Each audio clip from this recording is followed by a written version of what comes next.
So welcome everyone to APA's DEI webinar, the fifth and final in this series. You can access the other 4 from our YouTube archives channel, and I encourage you to do so because they are invaluable resources. Now, my name is Lander Medlin. I'm with APA, and I apologize for my voice, but at the same time, no apologies. It's just what it is, right? Welcome to Minnie Mouse over here. It's the best we can do. So more importantly, we have a brilliant panel. Terry Doucher is with NACUBO, Dana Dillon is with the University of Illinois, and Jamie Gyers with Indiana University. And they are primed to assist you on this path. Now, although this webinar is titled, What Now? Starting the DEI Journey, they could take us in a number of directions, but we're going to take the lead from your initial questions with a primary focus on tools and tips, practical information, and approaches to help you carve out and craft your particular DEI journey. Now, remember, please, your institution, your department is unique. So there's no one size fits all, folks. However, there are some ways of thinking, taking action that you can make a really significant impact. And we're going to encourage you to do that today. And one of my colleagues here said, move from conversation to dialogue with respect and civility. A value that should be cherished, not a problem to be solved. That hit me as so powerful. A value that should be cherished, not a problem to be solved. So we are all informed by different experiences, cultures, perspectives. So I want you to recognize the similarities, honor the differences, makes a big difference. So keep these thoughts top of mind always. They will help you keep focused in your journey. Now, each of our wonderful panelists will provide some opening remarks. Then we'll dive into your questions, your needs, and your concerns, because they really are across the board and all over the map. So Dana, I'm going to start with you, right? Absolutely. Thank you. I am happy to be here with you all. And as we were looking at your questions, it is clear that there's this wide range of experiences and a wide range of situations across your organizations. And so what I really want to have you all walk away with is this understanding that DEI has to become a part of your operations in order for it to be successful. So no matter where you are on your DEI journey, we want to incorporate DEI into our organizational operations. So we want to build infrastructure and capacity around DEI. And that means that we're establishing goals, we're creating action plans, we're fostering a sense of inclusion and equity into the work that we're doing. So whether our question is around handling situations where someone is not accepting diversity, or whether we're figuring out how to incorporate DEI into our hiring situations, or whether or not we are incorporating DEI into our lens regarding any part of our operations, because it becomes central to the work that we do. Since DEI isn't something that is being done to our employees, it's a part of how we do the work that we do. And so hopefully, as a part of our conversation today, you're going to be able to walk away with an understanding of how we create these action plans, how we operationalize diversity, equity, inclusion. And it's not something that we do on the side of our work, but it's something that we do as a part of our work. That's excellent, Dana. Thank you so much for those comments. I think you're already homing in on where our members were thinking and asking questions about, so we'll get into more detail. Thank you so much. Terry, you want to follow Dana? Sure. Hi, folks. Terry Doucher is how you pronounce my last name. Mhm. I've been fortunate enough the last few years to work at the National Association of College and University Business Officers, NACUBO, and we have been piloting a program with 26 institutions, 2-year and 4-year institutions, to look at how we can build systems into our business processes, our budget, our planning, um, that help to really center students and center diversity, equity, and inclusion across an institution at both an administrative, staff, and student level. A number of our CDOs will frequently say things like, show me your budget and I'll show you what matters to you. And at NACUBO, we are really working to make sure that we have tools, techniques, very concrete things that we can hand off to institutions that can help them center diversity, equity, and inclusion outcomes in their budget planning practices. When we look at systems that exist across our campuses, and I'm sometimes struck by the fact that we often refer to our campuses with divisions. We have divisions on our campus, which implies that we are somehow divided, right? And I think when we work to build systems that are about bringing us together and figuring out how we work more effectively together, I think that interdisciplinary approaches that we're trying to adopt and integrate into our tools and resources here at NACUBO matter. And the other lane that we're working in is really to try to help support individuals as they work to roll out tools and techniques that are just personally experiencing pushback or their own dissonance around it, how we start to work through as people our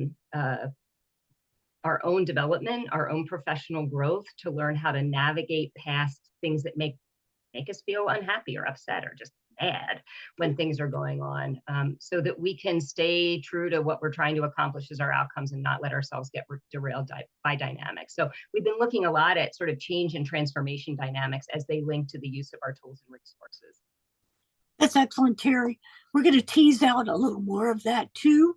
And we will, Terry's been gracious enough. We have a wonderful partnership with NACUBO at APA, and we will be able to provide these tools and techniques as well.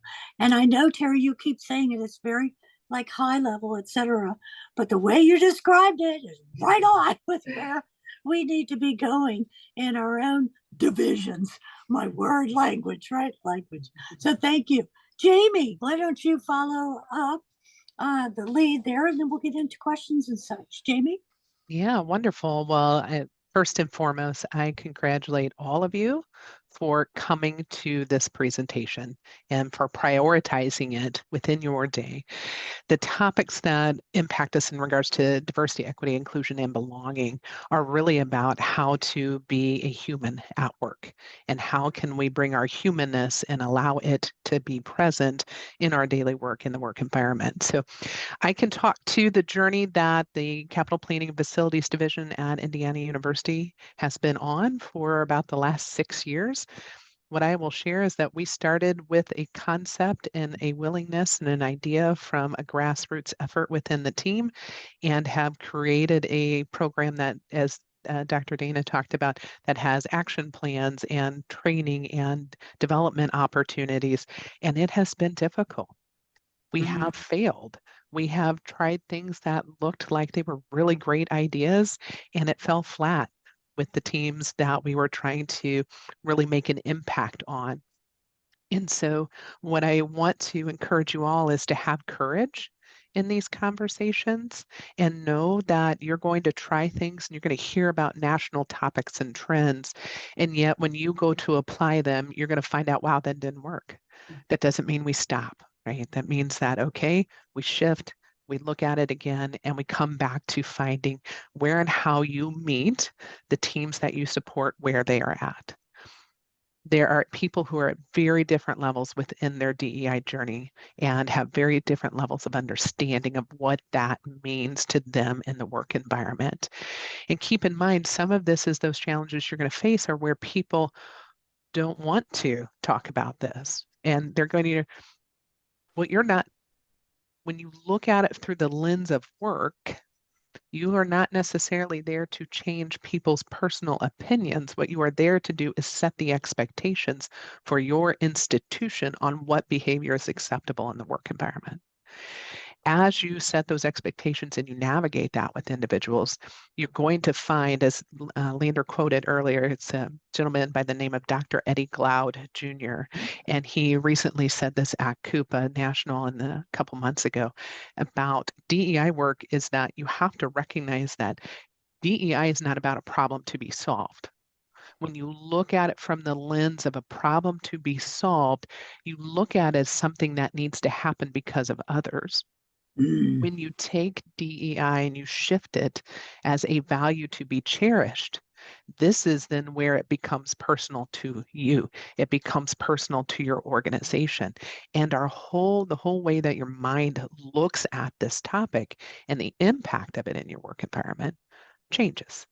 And when we change the way we look at things we look at change. Thank you, Lander. That's excellent, Jamie. And I'm glad you gave them that reference because this gentleman is pretty amazing.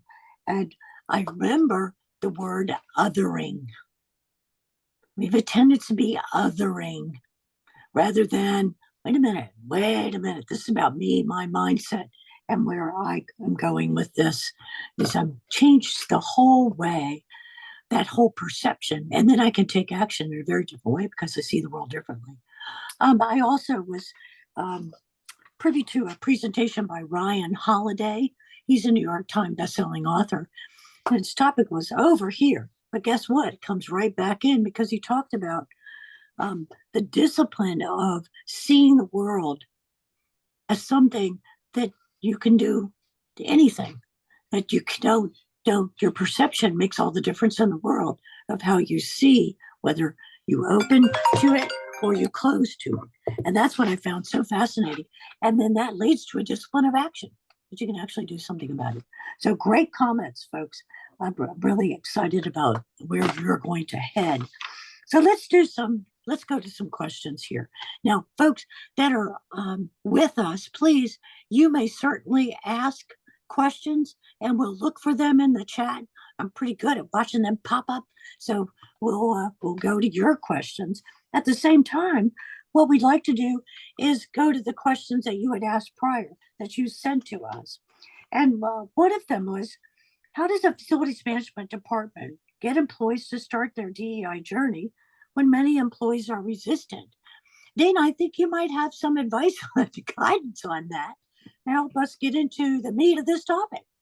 Absolutely. So one of the things that I talk to people about is acknowledging that even the concept of DEI is threatening to current organizational culture. And I had a conversation about this when I did a presentation just 2 weeks ago. We want to acknowledge that the current organizational culture as it stands can be very traditional, and that there are folks who have this traditional mindset, right? And so when we say, well, we want to do the work of DEI, that threatens to shift what is currently existing. And so we want to acknowledge that. And in this conversation, one of the participants said that presumes a zero-sum mindset. It says that what is currently happening, if we shift it, we are taking away something from those who are traditionally in the seat of authority, traditionally in the seat of power, and we're giving it away, and they are going to lose. That is the thinking. And so we have to acknowledge that this perception is there. And so when I have conversations, I want to deal with the perceptions around DEI, because if we pretend that we don't understand the perceptions, we can't address the perception. So here is the perception around it. So let's have the conversation so that we can address this, because this perception becomes a fear, and this fear leads to resistance to the work of DEI. So when we acknowledge this and we say, listen, we're not taking anything from anybody. There are enough organizational resources for us to bring everybody to the table. And by the way, the people we're bringing to the table, they're bringing something to the table. They have a wonderful skill set. They're incredibly valuable. And what they're bringing to the table is going to add so much to us organizationally. So let's have a conversation about what these folks, these traditionally underrepresented folks, are bringing to the table that we can also partake of. And so we want to have the conversation about what's the perception around DEI so that we can address it, so it doesn't become this fear-based behavior that leads to organizational resistance. That's really great, Dana. Really giving them a place to start, which is part of what we're trying to do today, a place to start. And I loved your word, acknowledge. just acknowledge, Yes. take it down a notch. So that really connects the dots too between what both Jamie and Terry were talking about. So Jamie, I'm going to come to you with a different question. And please, panelists, if you feel like you have something you want to add to what, I targeted one of you, but at the same time, and that's a terrible word too, please just do your hand up and I'll be happy to go to you. So, we have one that's somebody asked, and this I'm going to Jamie. So, figuring out how to incorporate DEI principles into hiring replacements for the 50%, catch that percentage, of our operations staff retiring by 2029. It's not that far around the corner. So it's really great that this person is asking for, let me think about some planning tools here. So Jamie, you wanna home in on that one for a little bit? Absolutely, but I'm going to go back because I'm pretty sure you read my mind and I was like, ooh, I want to add on to what Dana's saying. Like Yeah, I want to please. add a piece on. And I Okay. thought, man, Lander's reading my mind right now. So I just want to expand when Dr. Dana's talking about perception, right? And the impact, because just trying to start conversations in this space is very difficult if you don't know how people view those words and the power behind the perceptions of those words. And so I would just add to it again, this is where you have to meet people where they are. You have to understand where they are in this journey and understand what do they know those words to mean? How do they view the words? How do they view them from a perspective of their work environment? As Dr. Dana talked about, there's a lot of times it's that feeling of loss, like I'm going to lose something if somebody else comes to the table. So I just want to encourage you to really know and dig down in. That's step one before you can get any further into the tools that we talk about. You have to know what this language means culturally within the environment in which you're working. So that was all I just wanted to add on to that. It Excellent. also then plays back into, so recognizing there's lots of retirement. So CPF went through this. They had massive amount of retirements, like 30+% of the staff retired over that period of time during COVID. They have an additional probably 15 to 20 that are eligible to go at any time within the next 2 years. And we're fighting, of course, a market in the state of Indiana. The skilled trade labor is significantly declining. It's an age group within our state where the Bloomington campus is in the middle of the state is even more challenging. In that we're in very rural environments. We're not in a major metropolitan area. And so this becomes about, first and foremost, yes, it's great to talk about, we want to incorporate DEI and we want to start looking at how do we increase the diversity of our applicant pool and people coming in. What I would say though is if you're looking at DEI principles and hiring replacements and you haven't done the work yet to know how DEI is, what that means in your environment, you're looking at it again as a problem to solve. Because you need to have set up an environment where diverse individuals, as they come in, can actually feel that they are connecting to. Great. Because if you get them in and they don't, you haven't already set the boundaries around expectations for an inclusive work environment, this is again about, I just caution you to look at it from a problem to solve versus a culture to create. And how do you navigate that? As you look at those hiring, a couple of topics. One, as you look at hiring committees, one, make sure they are representative of the different groups within your organization and the different viewpoints. Also look at ensuring that those people on those hiring committees have had some type of training. If you really want to acknowledge and help people understand what bias means and how it plays out in our everyday way of thinking and being in the environment, have training, do particular training with committee members before they even get to seeing applications. The other tip I would say is you have to know the demographic environment in which you are recruiting from.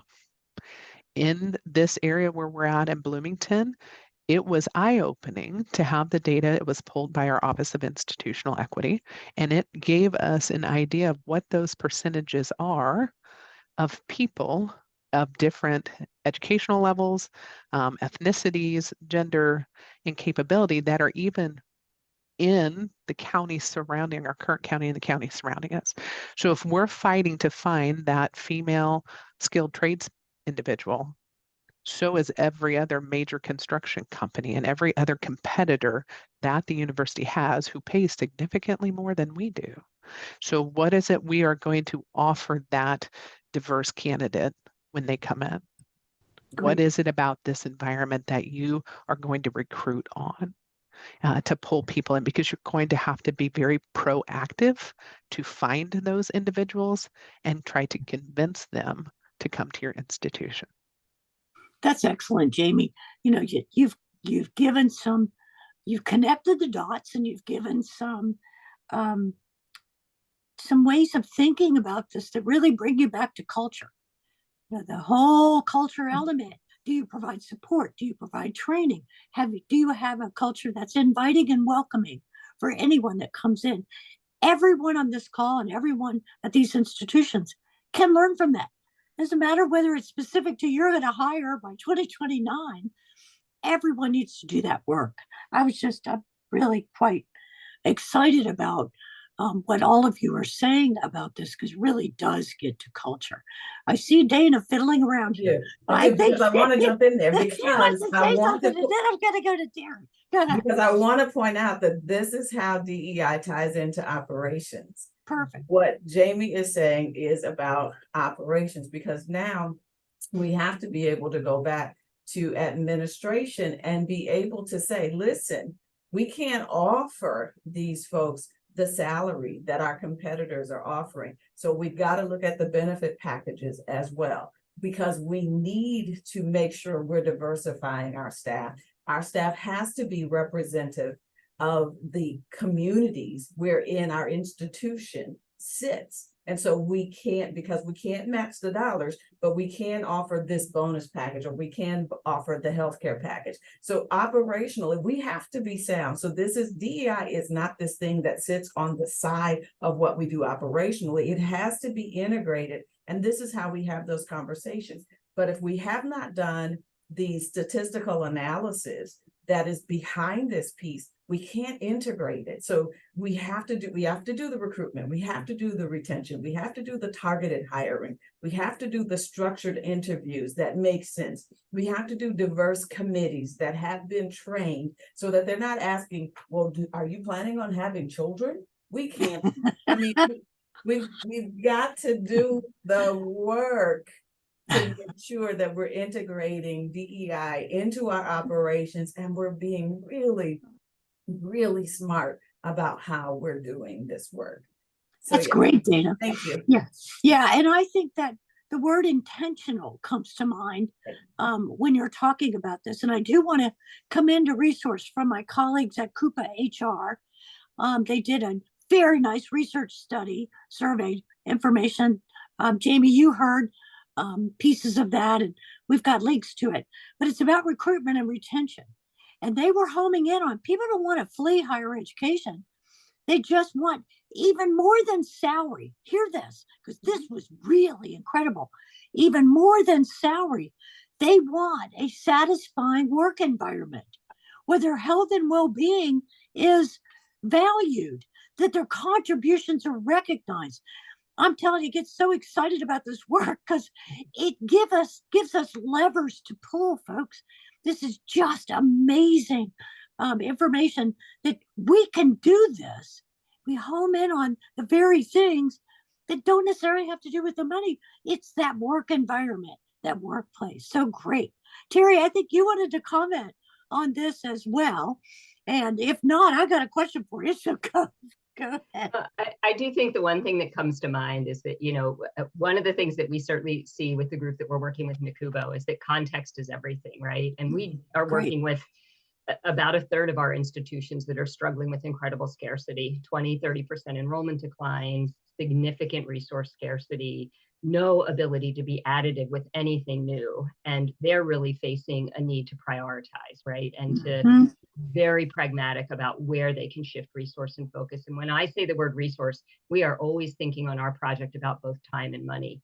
I see higher ed overdraw its bank of time over and over again, right? We have a core group of people on campuses that are on committees that are leaning into doing activities, and they get tapped out. And I think we really need to be able to look at what our capacity is in terms of our human capacity, our expertise, as well as our resources. And I do think there are times that we are potentially going to be working at or with institutions that have to make some difficult decisions to prioritize and to move to salary and pay change levels that do allow them to survive in a market where labor markets are changing. We can't just maintain the status quo. And I think the most important thing is that one of the phrases I use sometimes is it's a practice I'm always striving myself that I don't always excel at, is to not same wash things, right? Like when I worked at the university where I taught, I tried to make sure I said some faculty and not faculty as if they were all the same,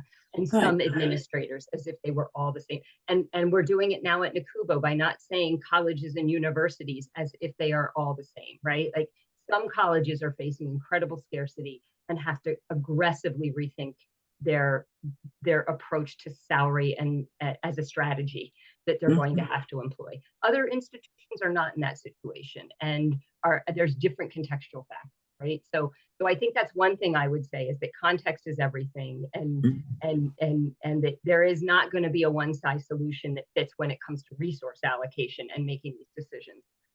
I think the other thing that's been interesting that we're seeing more with some of the institutions we're working with is running a longer game in terms of workforce development. And what I mean by that is that they're working with the community colleges, and we have a number of community colleges in our pool that we're working with now.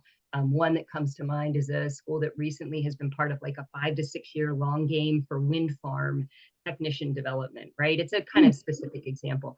I can imagine a world in higher ed where we are doing a better job at longer workforce development opportunities to bring the HVAC people that we need in, the physical plant specialists that we need in certain areas, by building longer programs that are innovative programs. And one of the tools that we're using at NACUBO, and one of the things I'll do is put my email address, I'll rename myself. Anybody who'd like to see our tools, if you send me an email, I'm happy to add you to our SharePoint site and even set up a one-on-one meeting. And that goes for anybody who's watching this recording. That's not a one-time offer. If you're watching the recording, you can enter into the awesome email as well.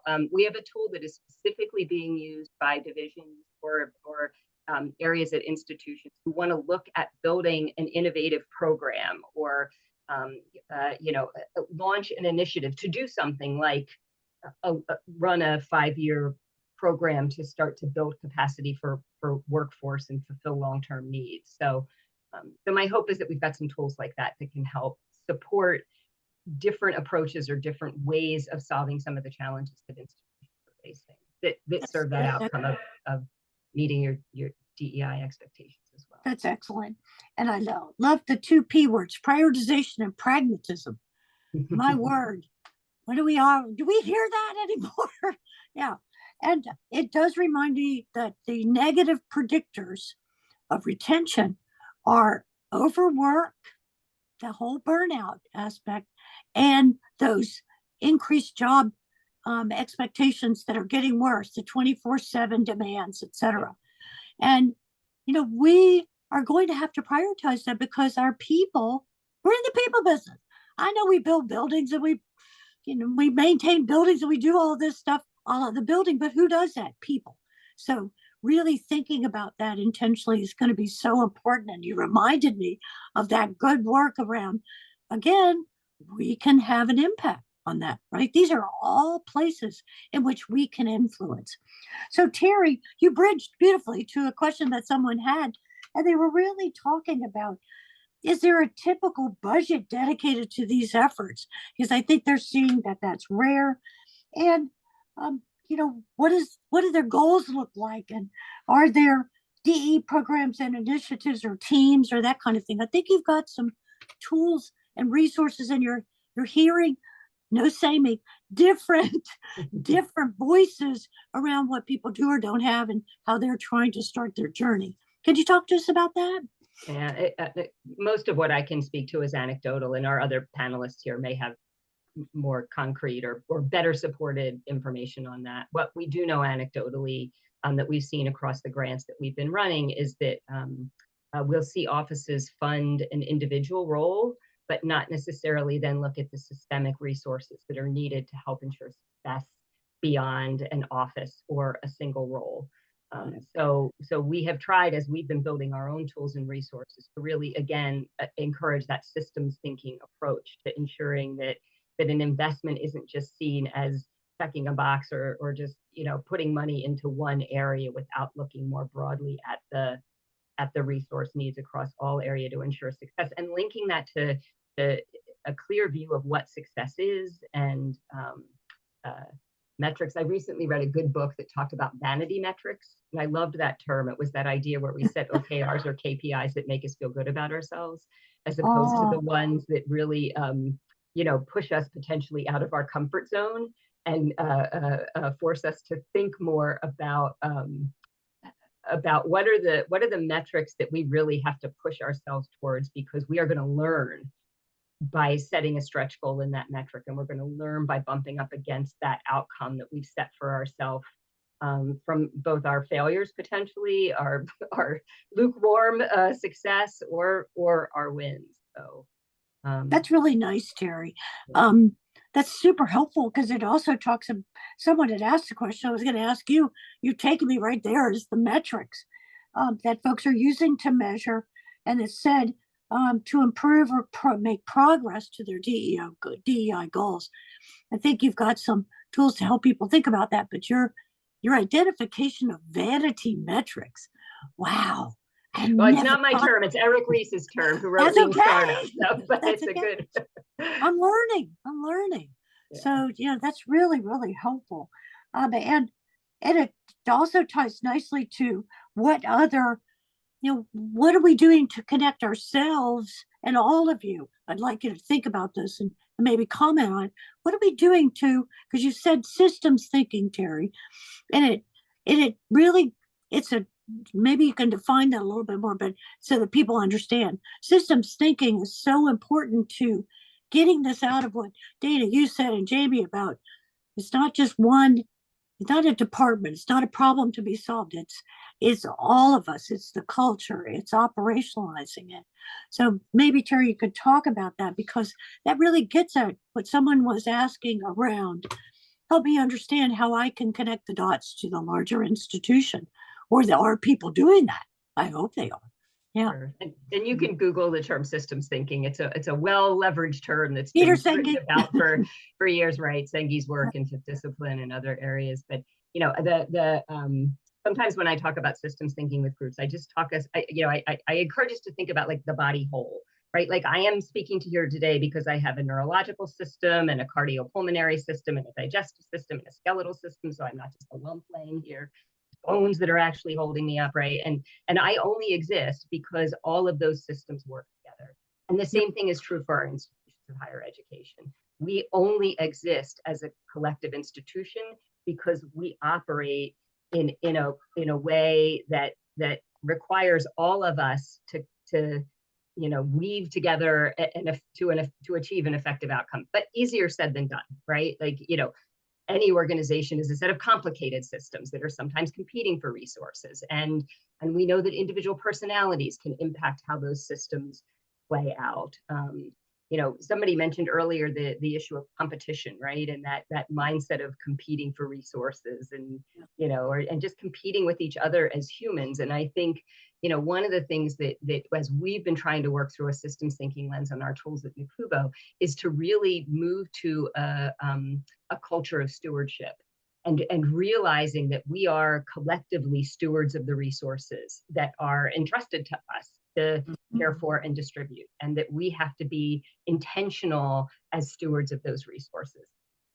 So the systems thinking approach is really about looking at the body whole of the institution, and then being pragmatic, being realistic about, what is really basic household budgeting. How much money is coming in, and how can those resources be distributed to achieve the outcomes that we want to achieve.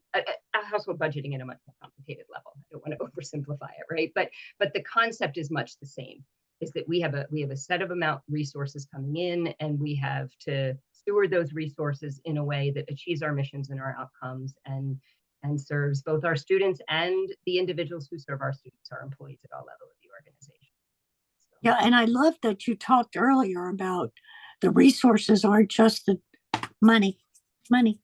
They're actually the people, and how we work through those, all those resources, not just one. I think, Jamie, you may have some comments about this. And if I'm right, go. And if I'm wrong, go to Dave. So, Well, again, I was trying to hold myself back. Don't lean all the way no. into the camera. Just to build on, I think talking about budget. So when CPF started their journey, there was no budget for this. It wasn't a division.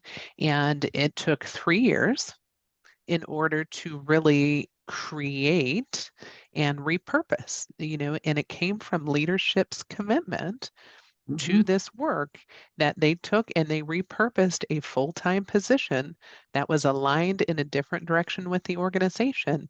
And I, as the executive sponsor, had to convince, because it didn't come from the team I was leading, it was coming from a different team, that leadership team, the importance and the value of repurposing that funded role into a DEI specialist role, and how that was going to operationally impact them in a positive way, and that the work they were trying to do through the retention of colleagues, through the, decrease in challenges in our communication and problematic behaviors that were showing up, how this role was going to be a critically important member of the team. And so that's where some of that work is, because funding, as talked about, is very restricted in a lot of areas. We have limited resources, as well as then it became about carving out where in the budget we were going to pull and set aside funding for now this position to actually have dollars to work with to do programming and to do development and to do purposeful training. So those are all components that you will have to come ready to leadership as you navigate this journey to make your ask and to show why. Part of then that also, you talked about metrics at a different point in time. You do need to know what metrics, again, that goes back to the goals you're trying to achieve. You have to get the data. You have to know where you're at within your organization. What is the current state of, whether it's demographic data that you're looking at? How do you set goals if you don't know exactly what the state of your institution looks like in your division and your team?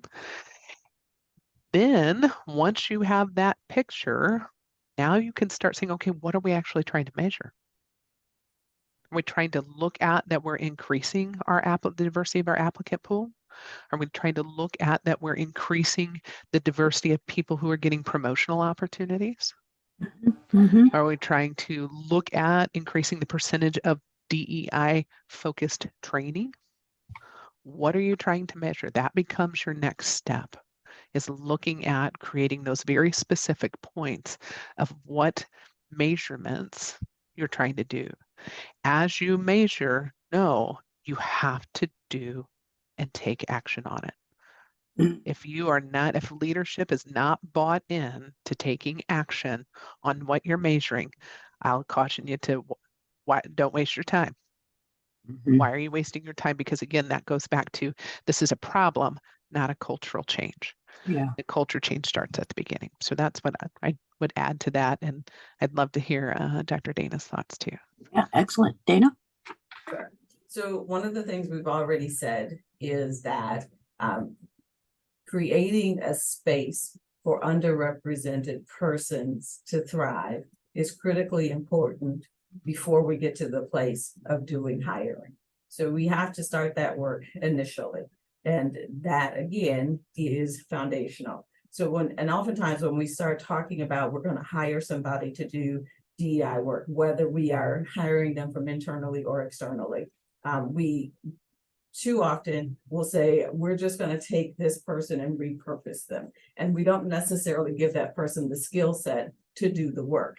We just say, well, I'm going to take this person who is 100% HR specialist, and we're going to charge them with doing DEI work, and we're going to send them to a class. And they are woefully unprepared for the work. And we say we have a culture that's predominantly white, male, and resistant. And so this is just me having a real conversation with real people and saying this is what the reality is, and we expect this person to do great DEI work. That is just not realistic. So if we're sincere about doing the work, then we want to get somebody in there who actually has the training, the experience, and maybe we partner them with this person and allow this person to have training and allow this other person with real experience to mentor this person. So we create a pipeline of people who are now becoming trained and getting the experience that they need so that they can begin to do DEI work, and we can have more. And we're getting resources. So when we say, oh, we're budgeting DEI, are we just shifting some person who on a part-time basis? So if we're going to do it, if we're going to have organizational commitment, then let's have organizational commitment. And then when we talk about metrics, we want to have real metrics and an action plan. So our metric might be, we're going to, for example, increase or decrease the number of X by X% by this time frame. So I want to increase the number of African American faculty by 20% by December of 2024. That, and my baseline is I have this number today.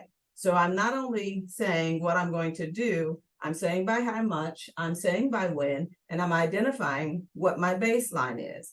My action plan is I'm going to develop anti-racist policies to support the advancement of Black faculty. And I'm also creating a group that's going to do XYZ. I'm doing targeted marketing and recruitment in these sectors because I know these are the groups that these faculty members apply to when they are looking for positions. And I'm going to do XYZ, and here's when I'm going to be measuring my outcomes. So this is what I'm doing, and I'm going to have this action plan for recruitment, and I'm going to have this action plan for my groups that I'm doing, employee resource groups. I'm going to do a similar set of action planning, and I'm going to do a similar set for my diversity committee. And I'm going to have the exact same kind of metrics for each one of them. And I'm going to have a committee that's set up to work with my person that I hired to provide oversight for my DEI. And I have this other person that's shadowing and being mentored. So if I'm really starting my DEI journey for my organization and it's operationally intact, these are the kind of things I might do. And in all of those, Dana, I'm hearing that you're communicating to the community what's happening here. Yes, because my Helping to marketing educate person them, is a part of the committee. Good. Yeah, absolutely. Absolutely. And that, it's a two-way element there, and lots of details that people should hear, that there are resources. Someone in chat asked, and it's a question that was also asked when I got these notes, and they want to know if there's an APA, does APA have a facilities related organization national database or site that links people with FM who are working on bringing DEI to their departments, a place or a meeting to share their approaches. We do not have that. I mean, not that I know of, but we could indeed, we have the tools and resources to create a Microsoft Teams environment that allows for folks to engage in that conversation, to share resources, and we would be willing to do that. So I think Julia Ennis from Colorado State asked that question before, and she's asking it in the question set and wanting to know. So hopefully, Julia, I'm answering it, but I want you to send me an email and talk to me about those details. And I think we could do this in a Teams environment. Jamie, are you aware of some? Maybe Coupa HR has some things going on. Well, Julie is asking the right question, and I've asked that question to you, Leander, directly, and I've been on a journey to try to figure that out for facility functions across the nation. The one university that was really our initial partner at IU was the University of Virginia. Yes. And they have a dedicated site on their facilities management website. They have lovely resources. I want to give them a shout out. Emily Douglas is their DEI specialist who works in that space.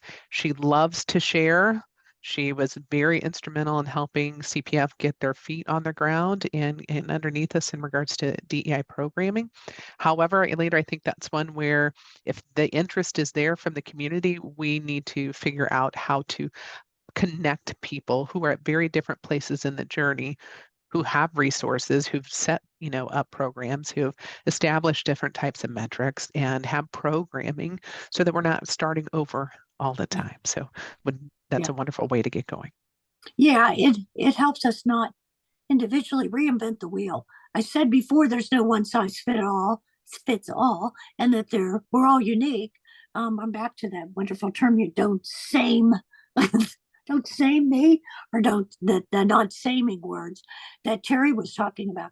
And it's true, but you always find in these practices, whether they're the best practice, effective practice or not, you find pearls and you get some wisdom and they're lessons learned.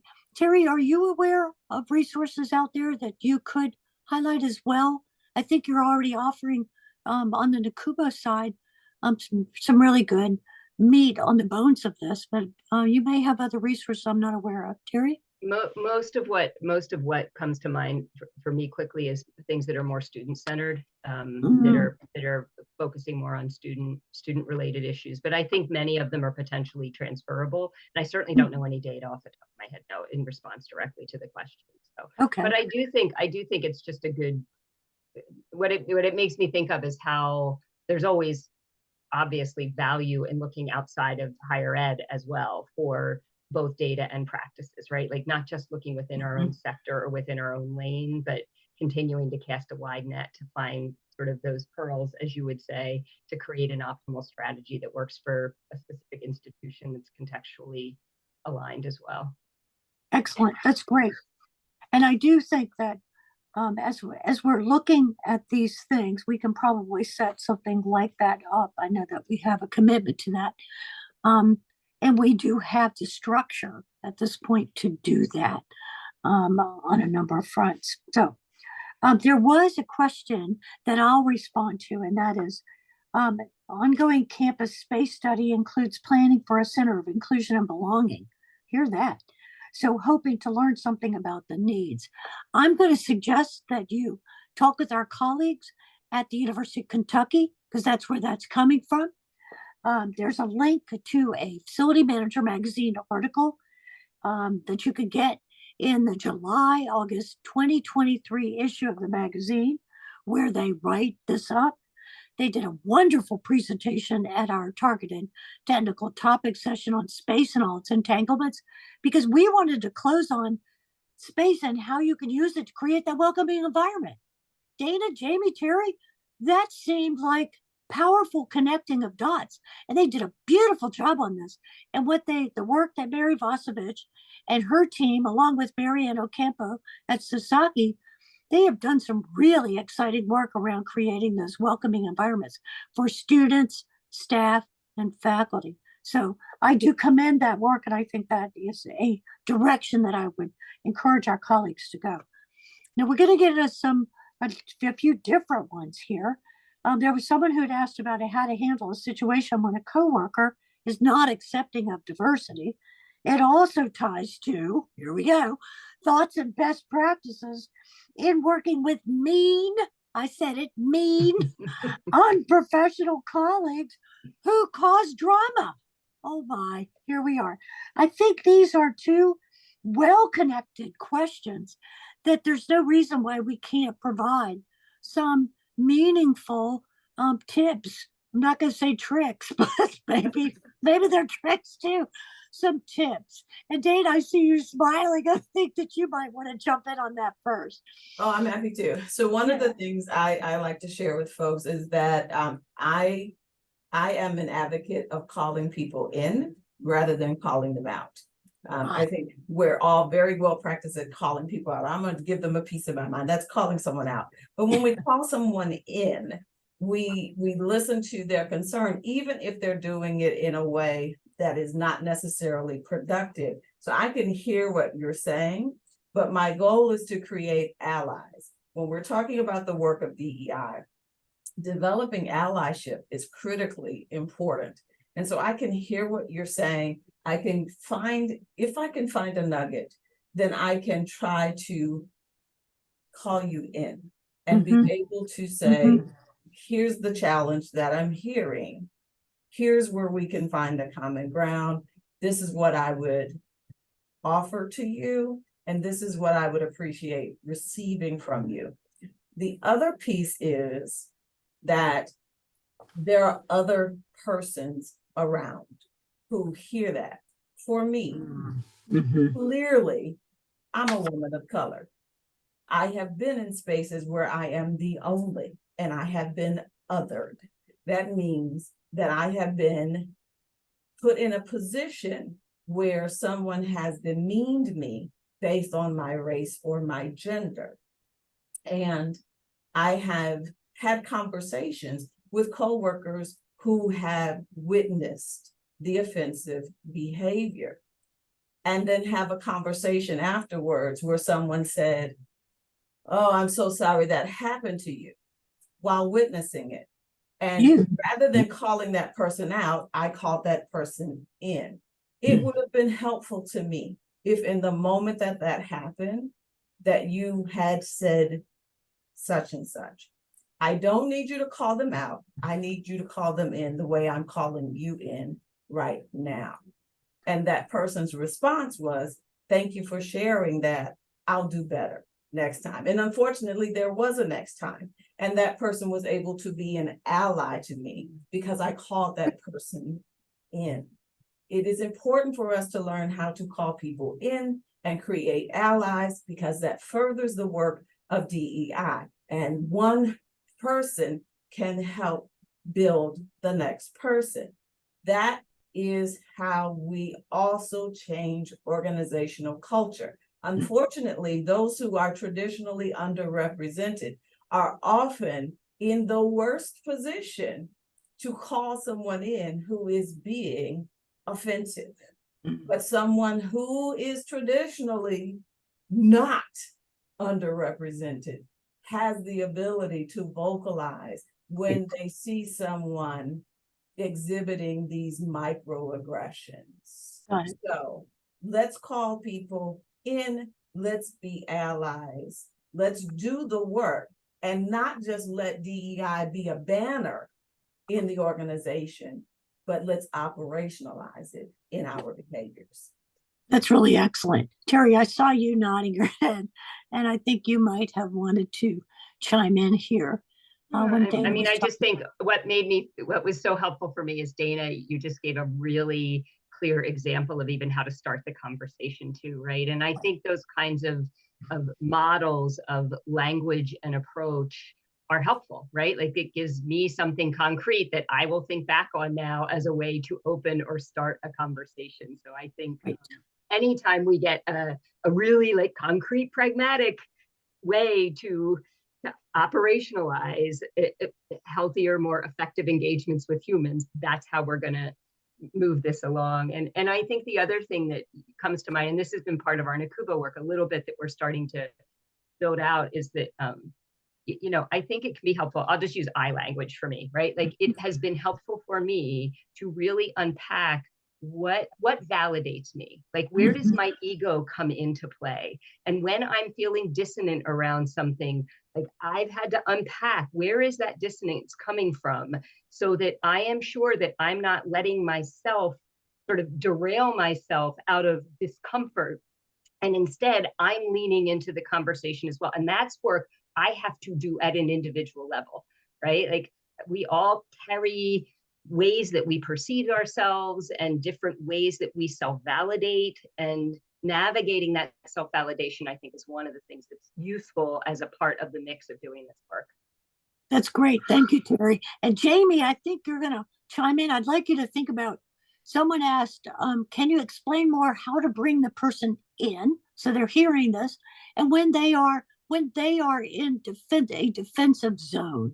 I think that there's an angle there that you could take us to, Jamie. You're going to have the last word on that, given our time. So, Well, I don't know that I can say it any better than Dr. Dana did, right? Which is, everything is about how you approach in the moment, your words, your tone, and giving that individual the opportunity to lean into you at a time where they're wanting to potentially pull back, right? And a lot of times what I've found is people get very defensive in moments when they feel like the behavior that they are either exhibiting at that time or potentially didn't exhibit in Dr. Dana's example is getting called out, right? And so how, just the very clear, very direct, and very non-confrontational way in which Dr. Dana shared her language into calling that person into